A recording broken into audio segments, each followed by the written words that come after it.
in the public hearing that will take place tomorrow at 5:30.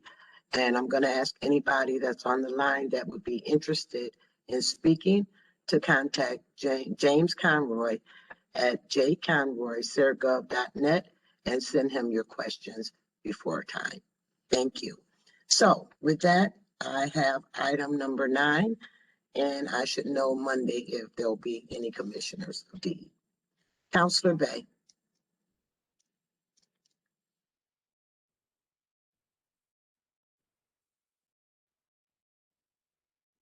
Councilor Bay.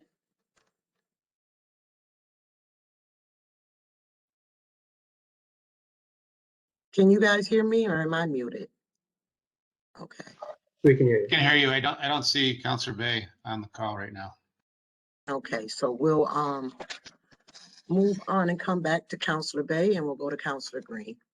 Thank you, Madam President. I have items 12 and 13. Item 12, I know we've held, administration's working on it. Are we ready to move it this session, or are we holding it? That's a question for law.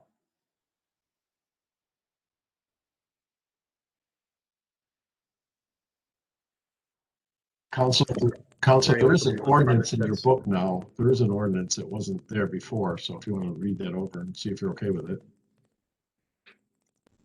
Okay, that's good, but I think we should still, this is the one doing with the fire department and reimbursements. So at that point, then do we want to have someone from fire, I guess, kind of explain what's in here to the other counselors, just because it may have been a little bit since they last looked at it. Sure, Councilor Green, this is Michael Mons, I'm the Chief of Fire. So item number 12 is I'm seeking authorization from the council to collect reimbursement for expenses incurred while providing emergency services outside of the city for our hazardous materials teams and our technical rescue teams. And we're just looking to recoup costs for materials, apparatus, labor, equipment, all under provisions of federal and state law that many departments in the state and across the nation already recoup these costs. So I can answer any questions that anybody has.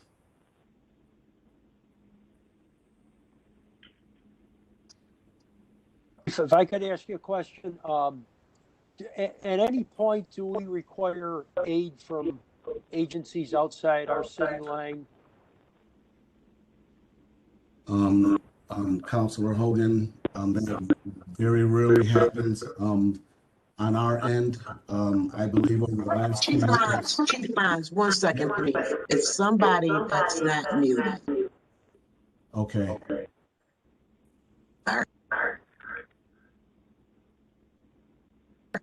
Go on, Chief. Okay, I believe I've been with the department for 21 years. I don't believe we've ever requested anybody to come provide mutual aid to us. But over the last 10 years, back to 2010, we provided that service to other communities for our hazardous materials response 30 times, so an average of 3 times per year. And underneath some of the federal code of regulations and underneath some of the programs that the EPA has in place, some of those responses we could have recouped up to $25,000 per response. So that's kind of what this legislation is driven behind, is we provide mutual aid when we are called and when we think we can help, and you know, just trying to get recouped for our services and the costs that go associated with them. Well, thank you, Chief. I just wanted to ask that question. I know if we didn't prevail upon the state for anything, that's what I was thinking of. I mean, I just was wondering if, you know, I mean, if we don't have any existing reciprocal agreements with any other entity in your line of work, right? No, we don't. Not at this time, Councilor Hogan. Okay, thank you. You're welcome. Chief, just to seek clarification on what Councilor Hogan asked. So does this mean this is the first time we are doing this? No. So the big picture, there's a general municipal law 209, which is the state law for mutual aid. Around 2008, 2009,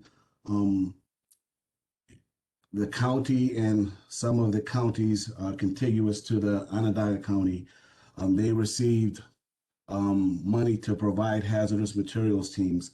And at some point, their teams were dissolved, and now the city of Syracuse has the regional hazardous materials teams.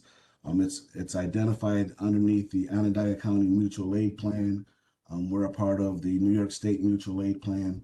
So under state law, we would go to a hazardous materials call if we believe we can actually mitigate the situation.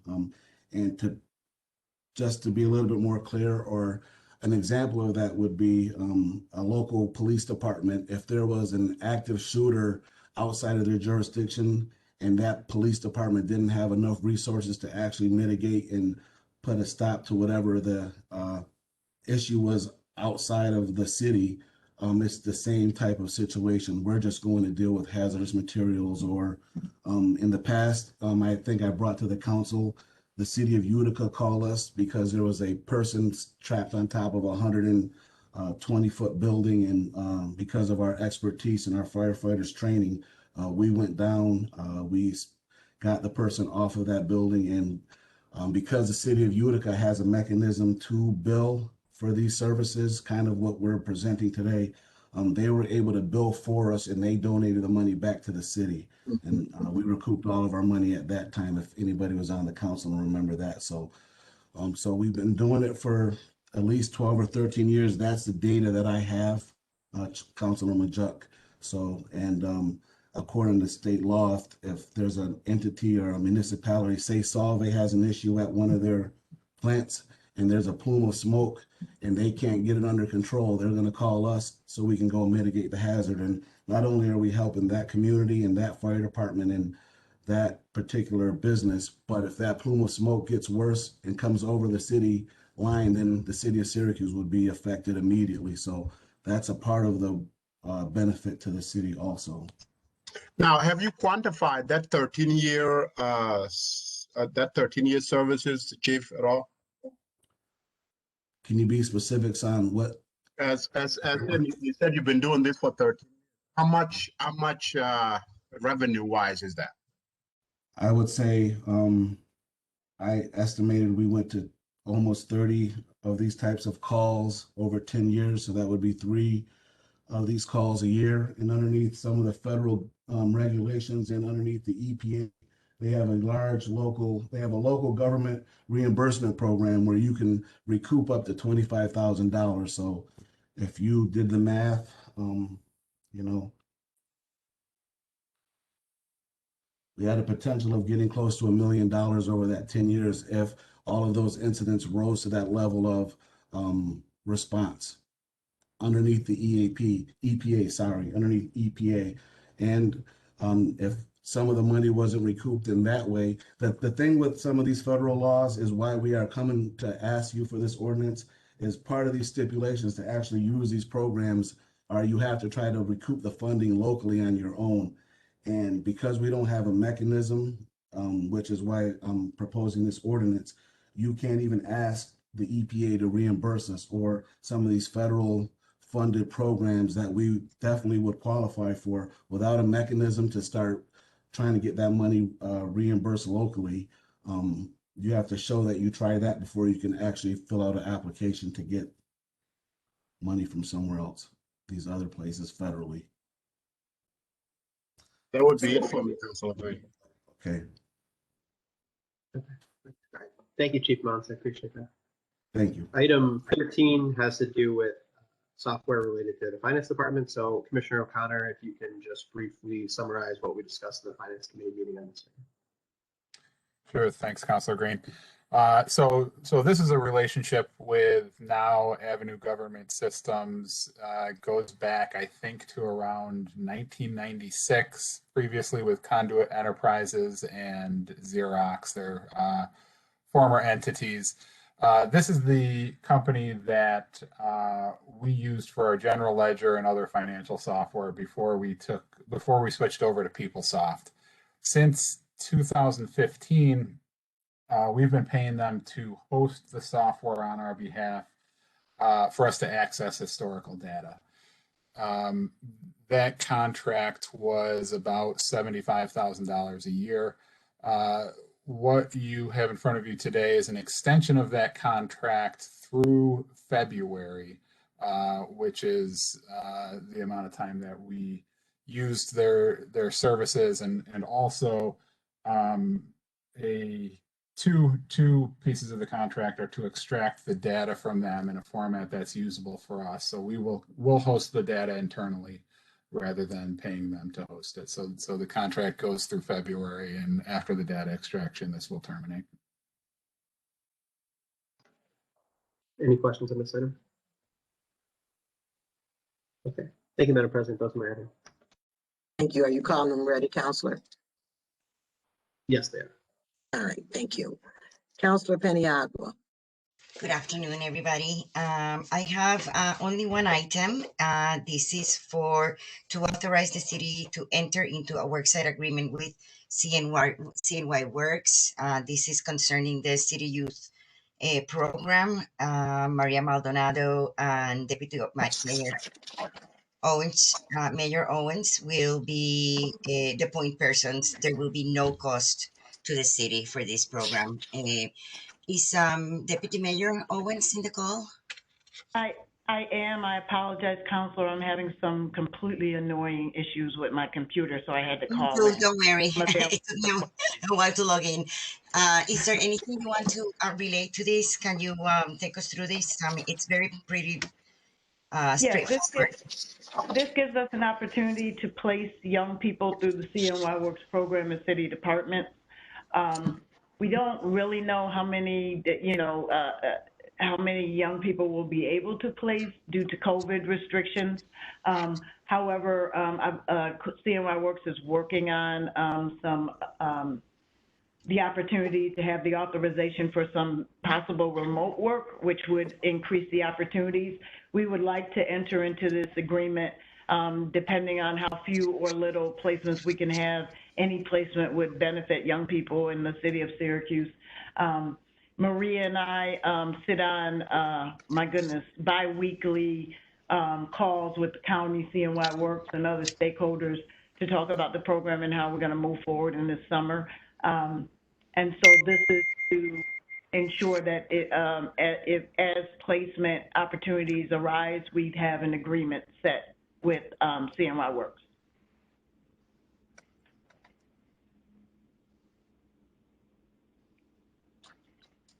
We can't hear you, Counselor. Mute me. Can you hear Okay. me now? I'm sorry. Yes. It's having all kinds of issues too with my computer. So our question before was about liability and insurance. That has been resolved. I'm seeing here in the contract that it's a $1 million liability commercial. Yeah. Is that what it is? Yes, Covers we are $1 self-insured. CNY Works would have to accept that. If they choose not to accept that, we wouldn't be a site. Okay. I don't suspect that they will not. Yeah. So we've done this before other years, right? We have. The contract, when I saw it this year, had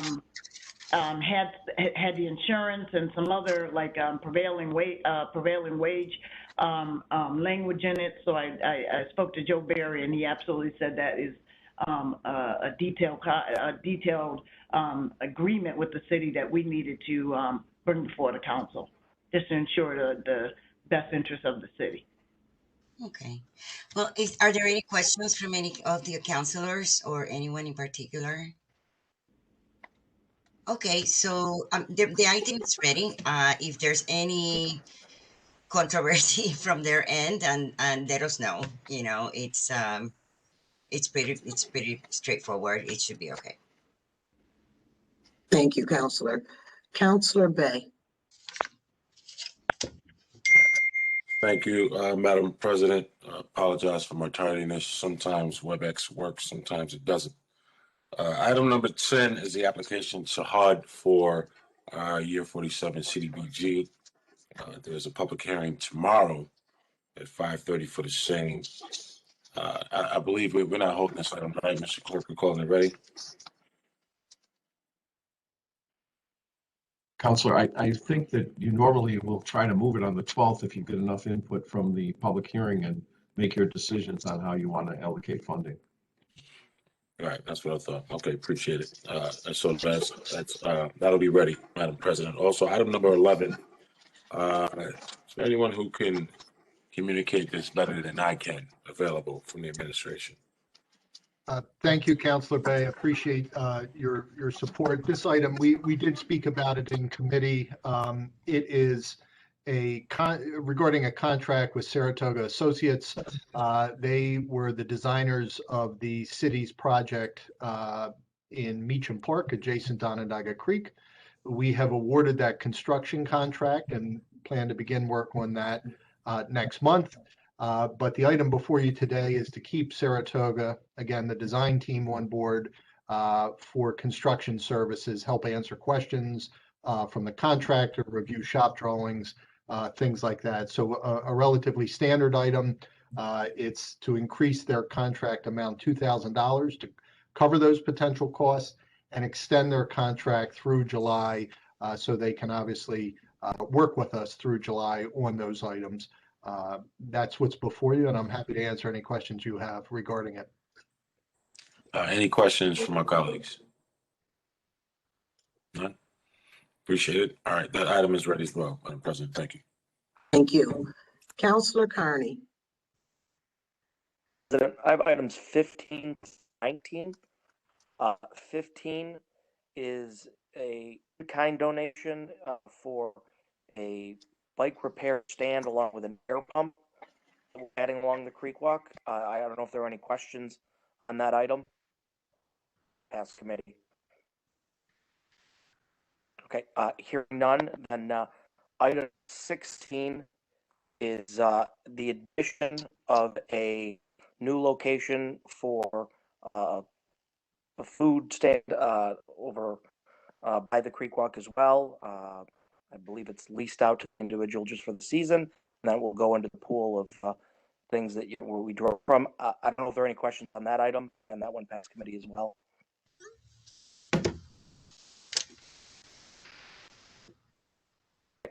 Hearing none, the 17 and 18 are companion pieces for the accessible sidewalk program, reconstruct sidewalks.